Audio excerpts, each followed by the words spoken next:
कसं वाटतं आता? खूप बरं वाटतंय. हो, पण काळजी घ्यायला हवी हा. हॉस्पिटलच्या वरताण माझी काळजी घेतली जाते घरात. आणि देखरेखी करता अक्का आहे की. आणि आमच्या अक्काला मी अजूनही घाबरते हा. हॉस्पिटलमध्येच भेटायला येणार होतो, पण ह्याच्या ड्युट्या विचित्र म्हणून जमलं नाही. नाही, आणि हॉस्पिटलमध्ये खूप माणसांना भेटून सुद्धा देत नाहीत ना. तुला कसं माहित? अगं, मी अनुष्काशी फोन करून चौकशी करत होतो. पण एका शब्दाने बोलला नाहीस मला. असू दे हो. आता आणि मी बरी नाही, खूप छान आहे. अहो, म्हणून तर तुमच्याशी बोलू शकते मी आता. तसं नाही हो, पण ह्या मुलांना इतरांविषयी वाटायला हवी ना तेवढी आस्थाच नाही. अनुष्काने मला 2 वेळा विचारलं, आत्या तुला हॉस्पिटलला नेऊ का? पण हा पाहतोयस काय, मी काय खोटं सांगते? आत्या, तू इथे माझ्या तक्रारी करायला आलीस का? तसंच, पण त्यापेक्षाही तुझी तक्रार करायची वेळ माझ्यावर येऊ नये ना, म्हणून मी ह्यांच्याशी थोडं बोलणार आहे. काय? तू आता जरा बाहेर जा बघू, मला ह्यांच्याशी थोडं बोलायचंय. दिस इज टू मच. मोहन,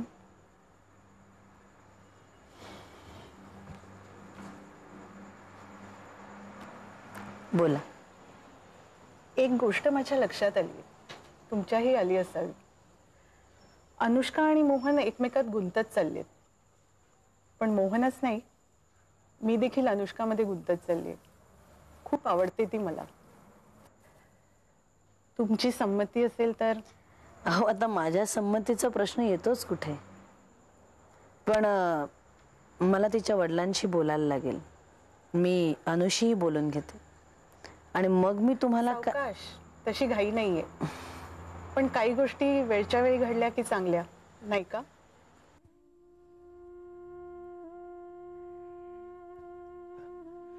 नमस्कार.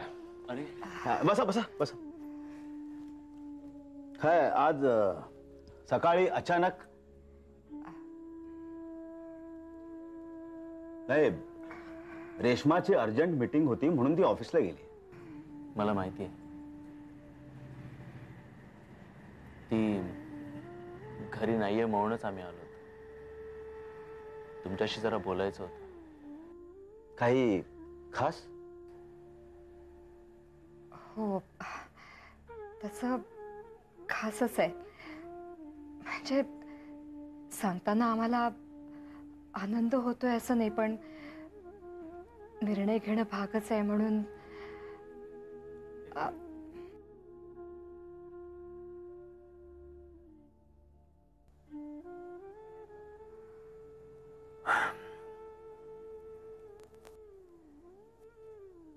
मी रेश्माशी लग्न नाही करू शकत. अरविंद महाजनांना हे माहिती? हो, ते खूपच अपसेट आहेत. हे लग्न मोडणं म्हणजे टेक्सटाईल प्रोजेक्ट बंद होणं.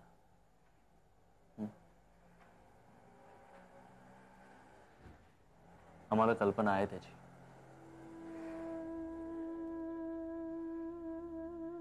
पण रेश्मानं जे मिनरल वॉटरच्या बाबतीत केलं, म्हणजे जे निर्णय घेतले, जशी वागते, ते माणुसकीला तर सोडून आहेच, पण एका उद्योगपतीला किंवा एका उद्योग समूहाला न शोभणार आहे.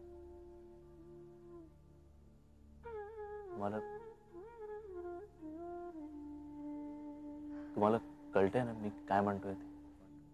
माझ्या पूर्ण लक्षात आलंय तू काय म्हणतोस. And believe me my son,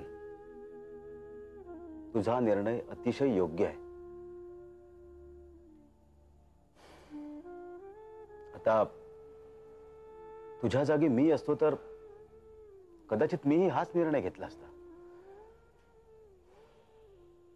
Reshma फार हुशार आहे, पण अतिशय हट्टी आहे. माझं तिच्यावर अतिशय प्रेम आहे. हो, पण तुझा निर्णय मला मान्य आहे, अगदी पूर्णपणे मान्य आहे. नाही, म्हणजे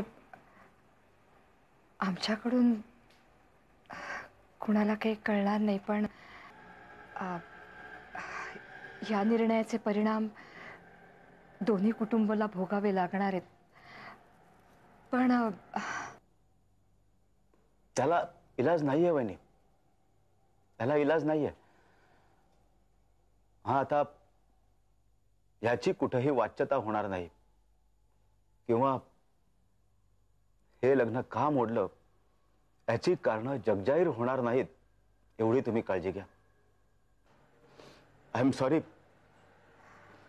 एवढी तुम्ही माझ्यावरती मेहरबानी करा काका, प्लीज.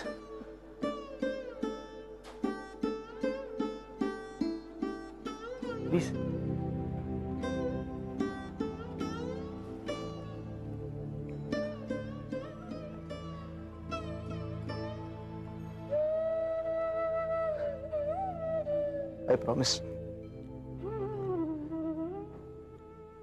आय प्रॉमिस की आमच्याकडून ही गोष्ट कोणालाही कळणार नाही. कुठेही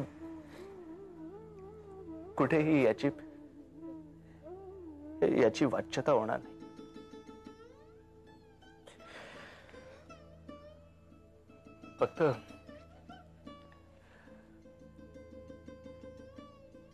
फक्त रेश्माची काळजी घ्या. हट्टी आहे ना ती खूप. उगाच डोक्यात राग घालून घे. कारण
कसला विचार करतोयस?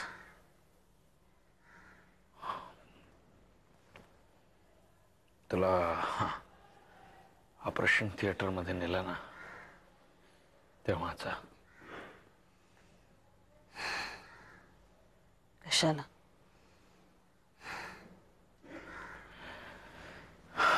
सुद्धा त्यावेळी मनावर इतकं दडपण होतं तुला सांगू. आणि तू काय म्हणाले होतेस आठवतं तुला? मी परत येईन की नाही माहित नाही.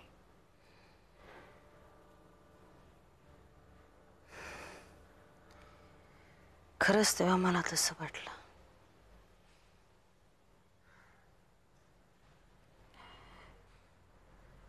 अजूनही मी दचकून जागी होते.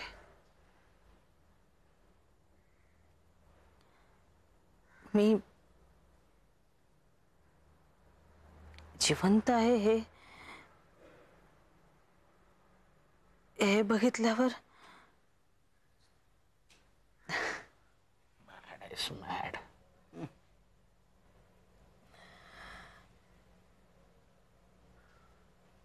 मॅड तर आहेच.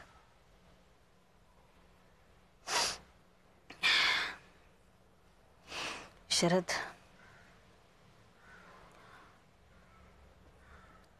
तो ड्रॉवर उघडशील?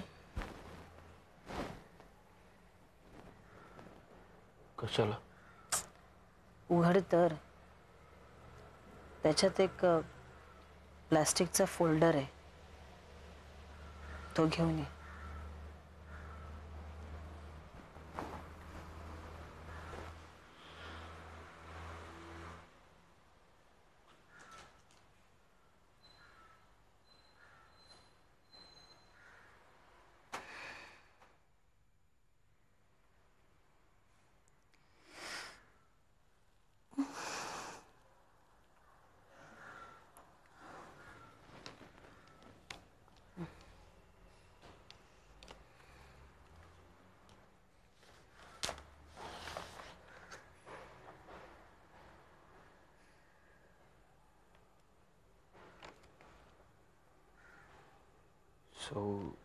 सुधा शरद जोशी यांचे मृत्यूपत्र.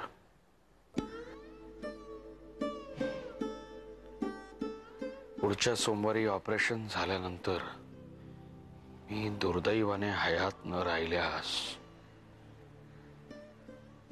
हे मृत्यूपत्र जया व सुनंदा निमकर तसेच किरण व पल्लवी प्रधान यांच्या उपस्थितीत डॉक्टर शरद जोशी यांनी वाचावे.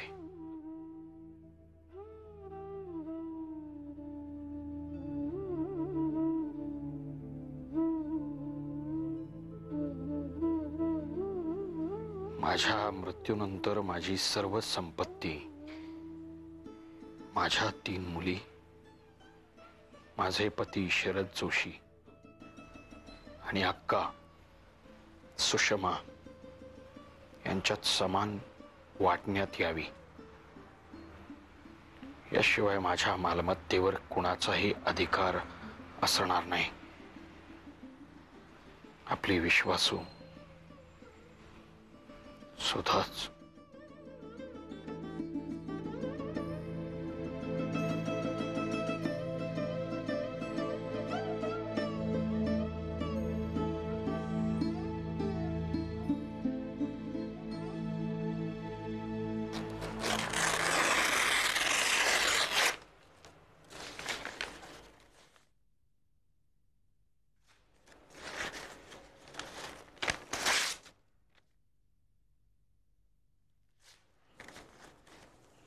आता याची काहीही गरज नाही.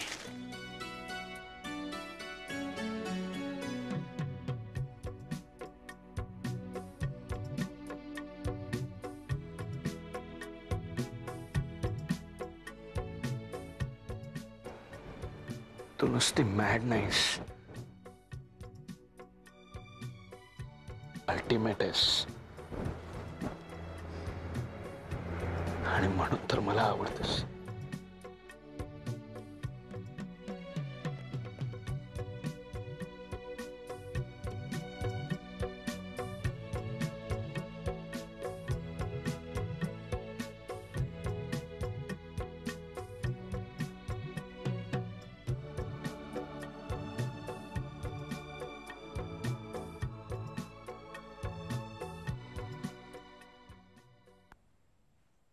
तुमची नवीन ट्रान्सफर झाली आहे का? मी मोहनची आत्या बोलते. हो हो तेच. मला पोलिसी खाक्याची उत्तरं नको आहेत. तुम्ही नवीन आहात. त्याला कुठे कशासाठी जावं लागतं ठिकाण माहीत नसलं तरी?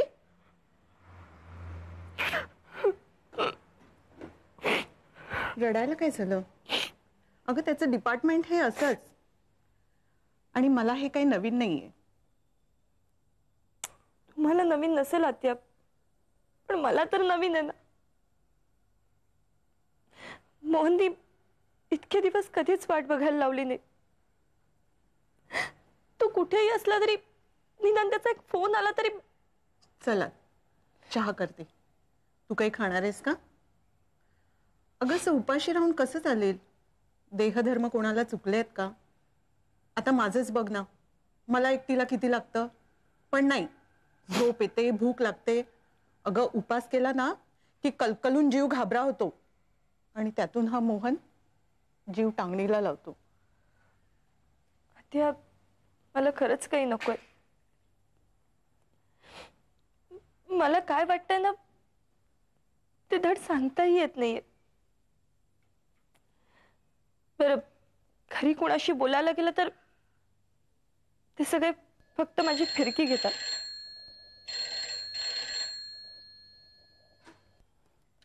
हॅलो. हो, एक मिनिट. अनुष्का. मोहन. हॅलो. हां ताई बोल. ताई प्लीज थट्टा करू नकोस. अगं इथे आम्ही दोघे किती टेन्शन मध्ये आहोत. त्यानेही आता काळजी वाटायला लागली. 3-4 दिवस होऊन गेले, अजून मोहनचा साधा फोनही आला नाहीये. बरं, तिथे जर मोहनचा फोन आला तर त्याला म्हणा इथे फोन कर, आम्ही वाट बघतोय. आणि आता फोन ठेव तू. फोन एंगेज लागतोय म्हणून ओरडेल तू. मी येते लोक. बाय. तुला उशीर होतोय. तुझी घरची काळजी करत असतील. तू माझी काळजी करू नकोस. मला सवय आहे. आणि हे सगळं काही मला नवीन नाही. अगं रडू नकोस. डोळे पुस. जाऊन तोंड धु. जा. आत्या, नाही नाही, ते विचार मनात येतात. असले अशुभ विचार मनात आणू नकोस. आणि आलेत तरी बोलून दाखवू नकोस. चल डोळे पुस. मी देवापुढे दिवा लावते. देवाला नमस्कार कर आणि घरी जा.